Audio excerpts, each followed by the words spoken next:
Oh no, it's episode 218. Fix it later. Yeah. You're live. G'day. Welcome to Morning Minutes, episode 218. Love the one you're with or divorced. Where's your snapper? Yeah, we get it. This is Michael Bergio, and welcome to Morning Minutes with myself, Mark Novak, and special guest to speak about the divorce or love the one you're with, Gavin Reynolds. Good morning, Gav. Good morning, Michael Bergio. Good morning, Mark Novak. How are you? So great to have you on, Gav. Gav's definitely a master auctioneer. Gav's definitely a great advocate for clients. A lot of clients, high wealth clients, and I guess when a real estate agent works often for the landlord or often for the seller, so sometimes there needs to be advocacy there, and that's what you do, Gav. It is what I do. It is what I do, and the journey that's brought me to here is an interesting one, but one that probably gives me a great understanding of both the importance of the client, the customer, and of course the real estate agent. And I think that there's a bit of a gap, or at the very least a knowledge or an acceptance gap in there a lot of the time, because what I found after a couple of decades at the real estate game is that there is a very functional and meaningful relationship between the real estate agents and people out there transacting property, be that developers that are building hundreds of millions of dollars worth of apartments or just a house. But at times it's a bit of a combative relationship, but it's really one that should be very collegial and people should be working together. So what I try and do is just bring those parties together in the most functional and the most efficient way. And generally speaking, that produces the best outcome. So people think someone has to lose for someone to win in a deal. I think that's a lot of the perception. People go into it, or they just feel that's how it's got to be. There has to be a loser, there has to be a winner. But it's not the case, is it? They can both be two winners. And I think that's what you really try and do when you come from that third party advice into a negotiation. That's right. And if we can speak about developers for a moment, because every developer that I've ever come into contact with has got their real estate agent horror story about, oh, we dealt with such and such and it was no good. Yep. A lot of the times, and my experience dealing with people out there in the property game, obviously in my capacity as an auctioneer, and I've done a lot of consultancy work for real estate agencies, is that the property business is filled up with some of the most outstanding human beings on the planet. Not the best salespeople with the slickest lines and earning zillions of dollars worth of commission. That's not a measure of a great human being.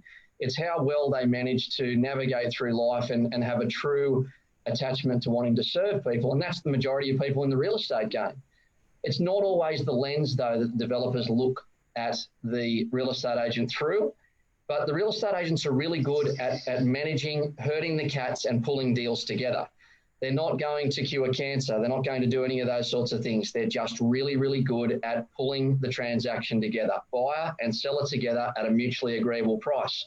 So let's get the real estate agents doing exactly that and solving problems for us. That's what they're great at. Talk about divorce. Talk about divorce. Well, I'd prefer not to talk about divorce, Mark. Yep. My preference would be to talk about love the one you're with. Oh, and that's the topic of today. That's it. Love the one you're with. We're not marriage counselors. We're not talking about your husband and wife. But you had a very good point you said off air, Gav, about divorces, and this will go into why we should talk about love more. They're expensive. There's generally no winner, and they're just expensive and not a nice process. So I think some people lean toward, maybe it's more of I don't know, it's just like a safety. A lot of people just think about ripping the ripcord and divorce and get out of a situation, because generally walking away is easier than working on a relationship when it comes to landlord-tenant, buyer-seller. That's what we're referring to, not a husband and wife. Well, it's just so easy. It's just so easy to say, like, for a landlord to say, like, screw you, no, or a tenant to say screw you. It's the easier. It's by default off the cuff. It's a one answer solution. It's often just easy.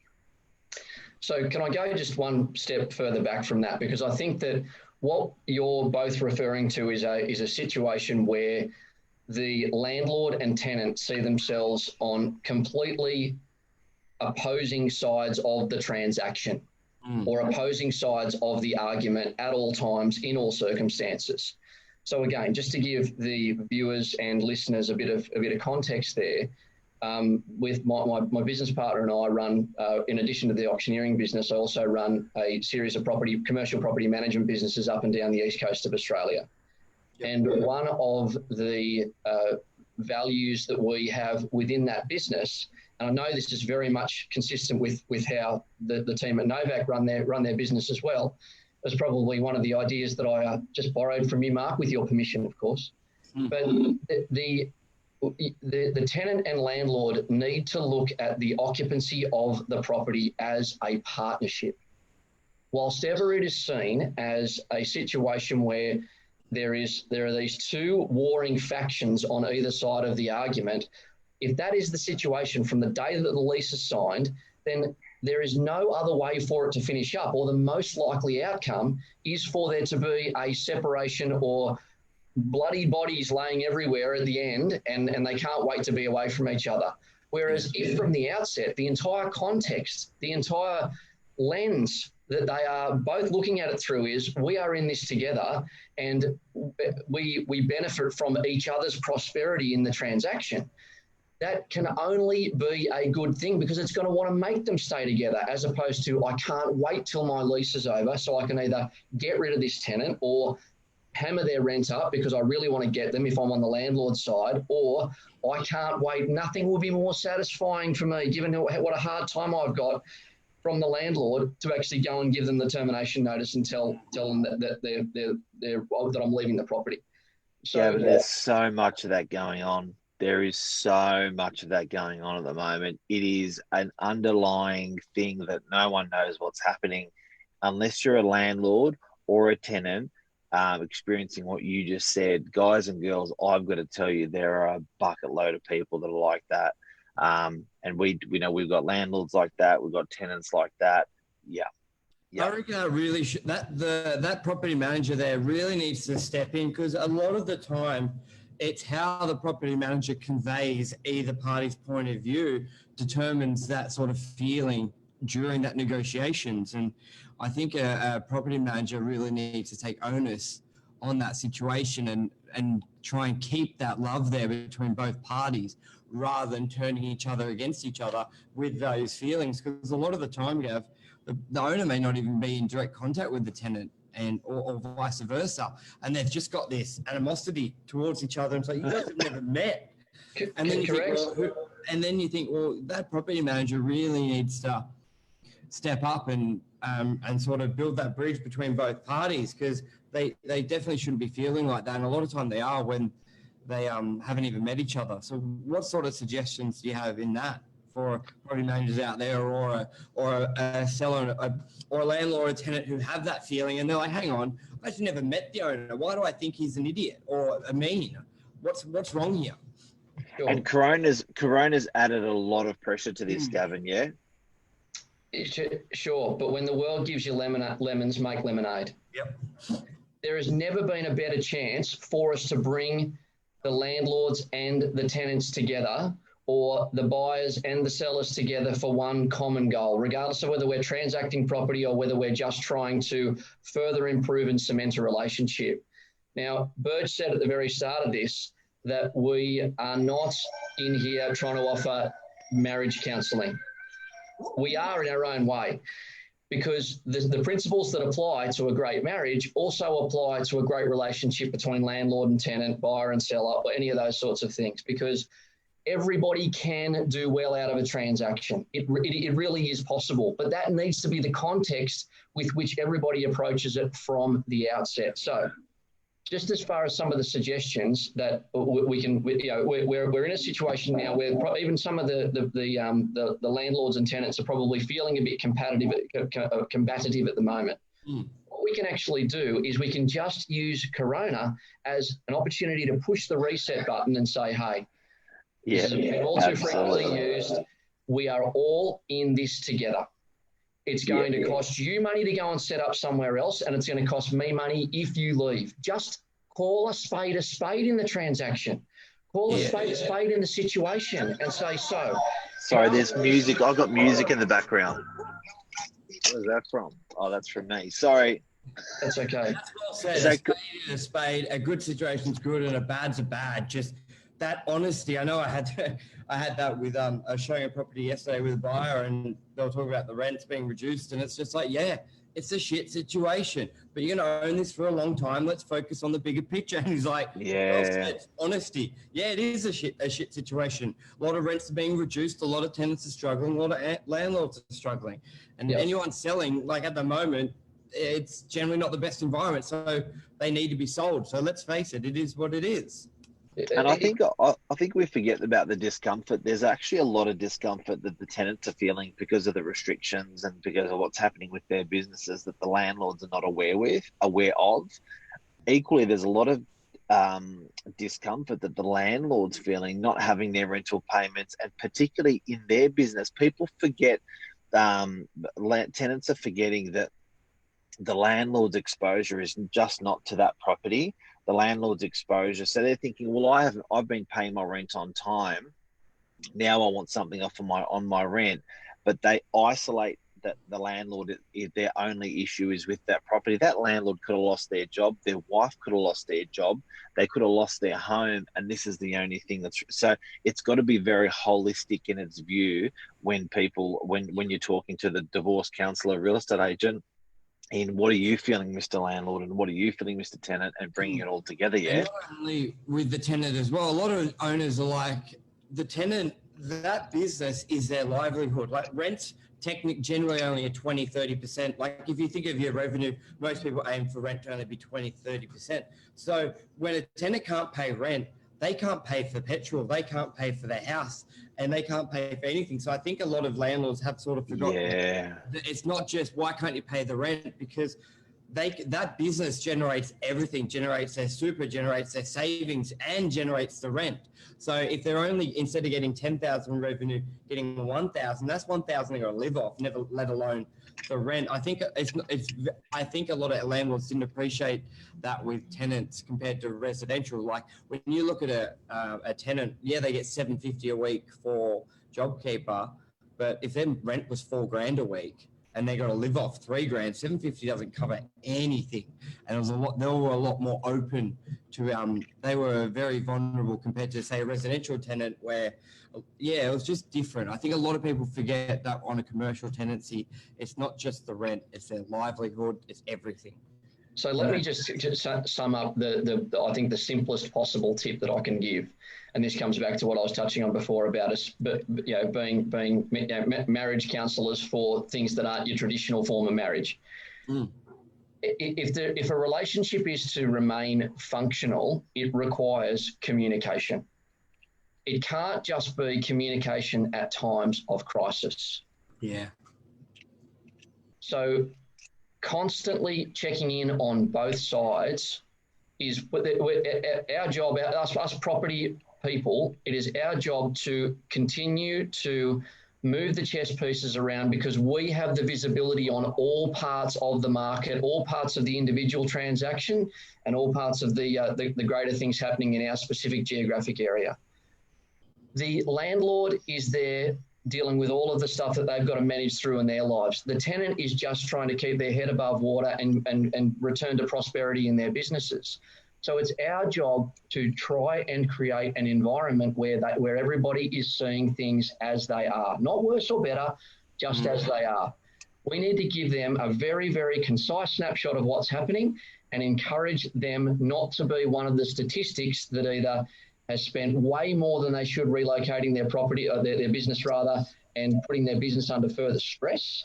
And on the landlord side, we don't want them to be one of the properties for an example for you guys on Pittwater Road, DY, or down in the heart of Brookvale there, where the local papers are beating the drum about 547 fall lease signs on commercial properties in the Northern Beaches. I mean, it's a great headline, and the media love to kick the tripe out of us at every opportunity they ever get. But coming back to what the point that I want to make so specifically here, it's communicate now, and communicate on bended knee on both sides. You don't need to eat shit from anybody. I'm not asking you to do that, but just go in there with the context of, how can we best work together? Because, and but that can't just be a coronavirus approach. It needs to be the way that we look at each other in the transaction right the way through forevermore. No more wars, no more combat. I want you, you want me, let's go forward together. Yeah, and you're both there. You're both there, and it's so fitting. Make it bloody work. It's fitting. You're there, you're running your business. Sure, there's some pain with COVID.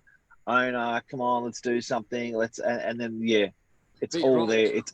The diamonds are under your nose. Yeah. Yes. And you're right, Gav. There's always going to be pain. There's always going to be a COVID scenario, not in particular COVID, but there's always going to be something like that throughout that relationship. And I think you're right.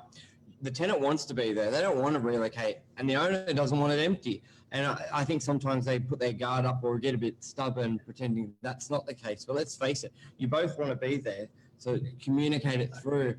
And I really, I like that. I like that. And I think it's communicating more in the good times makes it easier to communicate in the bad times as well. 100%. 100%. And calling bullshit's hard, Gav. Like, calling bullshit's hard because there are actually tenants that have not been affected in their businesses, that have put their hand up, that owners are thinking, are they calling? So it's making it harder for the actual genuine tenants, because some owners are actually going, I don't believe it, I don't see it. Like, it's a really hard one to call. It is a hard one to call, but I think the initial context needs to be one of trust, but with a high level of vigilance as far as the fact checking is concerned. So, and again, I think that even needs to be that way with in the communication, the initial communication with the tenant. Let's say 80% of the tenants are telling the truth about their financial situation. If the first response when they come to you and say, I am on the bones of my ass here, is, well, prove it. Yeah. You are literally, someone's just come to you bearing their soul, saying, I'm gone here. And you're saying, well, prove to me that you're about to, we should switch the life support off. Come on, prove it. It's not, it needs to be, okay, I believe you. And I'm very sorry that you're in that situation. The owner will be willing to support you in whatever way they can. Now, that'll be different for everybody. But what we're going to need to do, because obviously they've got masters too, be that other investors, be that whoever, we'll need to be as open and transparent as possible with them so that we can maximise the support you can receive. Now, you've just said the same thing in two different ways. I love it. Exactly right. But one, we have got the tenant right alongside us, and the other, they are opposing us, and we are in the scrum pushing against them. And that's not the space we want to be in COVID or any other time. Like, so I'm in Brisbane today. I flew up here last night, crossing across the Queensland border wasn't the easiest task, but that's a story for another time. We're up here running one of our regular training events for our guys up here. And since the day the business was incepted, we have run with this thing where the view that we take of the tenants is that they are the second most important people to our business, second only to the landlord. And they probably receive 60 to 70% of the communication that we've got outgoing at any given time. And we're always, COVID or not, checking in with them as far as how their businesses are going. Because the last thing that we want, even in a good market, is those dirty little tenant stealing ninjas, the tenant reps diving in and weaseling our great tenants away from properties that we've got where we've got a very harmonious relationship going on, and they're being told, hey, there's a prettier boy or girl down the road here. Yeah. Build the relationship. If the foundation is strong, it doesn't matter how good the ninja is, they're not pulling your tenant away. Well, this is where frequency builds trust, and I think just like as an agent, when you're trying to get a listing, or when your vendor's on the market, you're constantly communicating with them, and then if there is hard truth to give, they believe it. Same as the tenant, frequency builds trust. So if there should always be that continual reporting and touching base, not just when it's bad, because you're right. If you're in regular contact with your tenant or your agent is to the landlord, and there's that communication, then when something comes up, then it's a lot easier for people to digest, and you've got that trust because each week you've been communicating, rather nothing for 3 years and I'm struggling, I need this, blah, blah, blah. And it's like, oh, well, prove it, sort of thing. Yeah. So it is that frequency builds trust. Yeah. Let's talk about Love it. the market just quickly, what you've experienced. Auctions Up and running. Auctions are back. Auctions are back, but again, I'm sorry to be the non rock star supermodel auctioneer here, but I'm going to tell you the truth about what's happening out there in the auction market. Cut. That's it. Turn it off. No. So my predominant area of operation is that Newcastle, Hunter, Port Stephens market. Where's that? Okay. So it's not a suburb of Sydney. Okay. Oh, so when you like that's where you go for holidays. Yeah. So it's not too far away. You can get there on a tank of fuel. Yep. And there's an airport and big buildings in Newcastle. I just don't want my dear friends from Sydney to be too shocked when they get there. That's all. So Newcastle, probably homes units or a bit of everything. A bit of everything, and the CBD of Newcastle is seeing a bit of a renaissance. There's some fairly significant developments. Iris Group are doing something which is structure, isn't there? $3 billion. A lot of construction going on. Yeah, a lot of construction. Not Newcastle West. It's just if you'd been to Newcastle even 5 years ago and drove through it today, your jaw would be on the ground, given how much has happened just in that short period of time.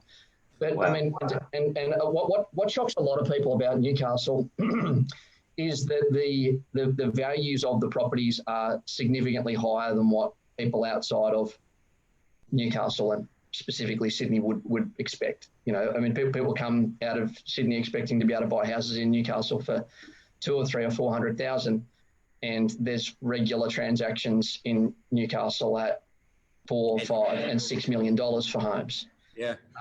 We saw an apartment transact in the last little while for $6 million. So these are and that's not a day in, day out proposition like it is in Sydney, but it's still happening. I saw Mark Kemmell's one mark, $5.5 million for a penthouse it looked. When I saw that, I was like, what? I thought you could buy Newcastle for 5.5. Yeah. But it does show where that population growth and the density goes from the centre and then outwards. And give us a key point. People will live, because how quick can you get from this Newcastle CBD to Sydney CBD? Is like that's improved over the last 5 years dramatically, hasn't it? Yeah, if you're driving, it's 2 hours. Yeah, but train, isn't it? Train, you're probably more like, I mean, there's an express which will get you into the 2 hours 30, 2 hours 40 between the two CBDs. So most people are living and working in the area then? They are. Is that the coal train?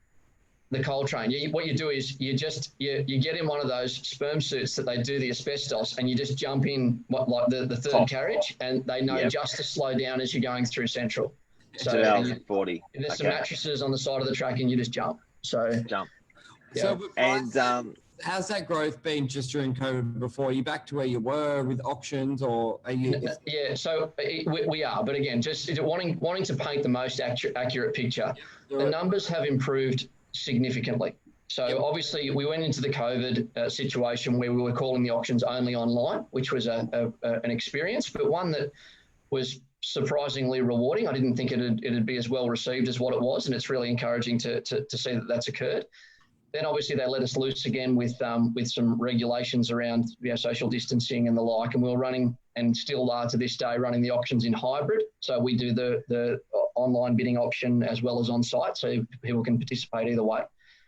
And again, that's been quite well received. But what we are noticing is, even though the numbers have come back up, there are probably only 30% of the properties actually getting to auction day. Now, in the main, it is because there are transactions happening prior. Okay. There are a few that people are realising that there just isn't support for their prices at the expectations that they've got. The market makes that very clear, and that's one of the great things about actually going through the auction process, is that they are working out pretty easily and quickly that there just isn't support for their property, which if I was an owner and I had a specific price at which I wanted to sell, I'd want to know as quickly as possible that the market wasn't there so I could get my home off the market and try again at another time. I like that wording, support price. There isn't that. Yeah, but because I mean, no one. You say, oh, the market's not there, or no one's going to pay that, or whatever. So if I'm an owner that's not motivated by price, I've got some other motivation. Well, let's get the signs down, and we'll try again at another time. And no one gets frustrated by that. Yes. As opposed to continuing to push the barrier. Anyway, once again, conversation at length for another time. Yep. Yeah, I reckon we'll do that with auctions the next couple of weeks, 4 weeks or something. If you're around, we'll bring on auctions and start nailing that, and we'll probably have a bit more clarity with COVID in New South Wales around that as well. So let me round up just a very quick market snapshot. What we're finding is we are doing a lot of auctions where it is 1 or 2 registrations, and we are just getting in with exactly the same ethos or spirit that I'm talking about with the landlord tenant, love the one you're with, and just negotiating a deal. And that comes back to high levels of communication prior to the auction about you may very well be the only buyer there, and saying to the sellers, this isn't about a big rock star finish with with numbers. It's about ensuring that a buyer is here to transact with you. Yeah. That is what we're trying to create with auctions. That is the benefit of auctions, because certainly in our market in Newcastle, the agents who fell back on their private treaty transactions found themselves in a situation where they'd negotiate a deal and the contracts would go out and the sales advisors would go out, and unfortunately the deal prevention officers, also known as our learned legal friends, would then have the transaction sit there for 2 weeks, 3 weeks, 4 weeks, and oh, goodness me, the thing's fallen over. Yeah. What a huge surprise. This allows you to maintain a greater level of control by actually bringing maybe the single buyer that you've got and your seller together at a time to actually negotiate a deal and ensure that it's closed out.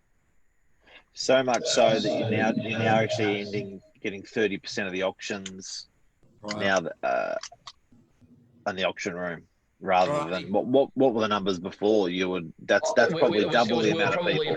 Yeah, we're probably saying 60% of the properties get through to auction day. Yeah. All right. It's been good. It's been a pleasure having you on, Gav. We'll definitely do it again. Mr. Novak's always been good. This will be podcasted and redistributed as well if anyone wants to hear, rather than looking at our wonderful faces. Thanks, Gav. You're a legend. Thank you, guys. Love the one you're with. Yes, love the one you're with. And by the sounds of things, I'll see you all again soon. Awesome. All right. Okay. Thanks.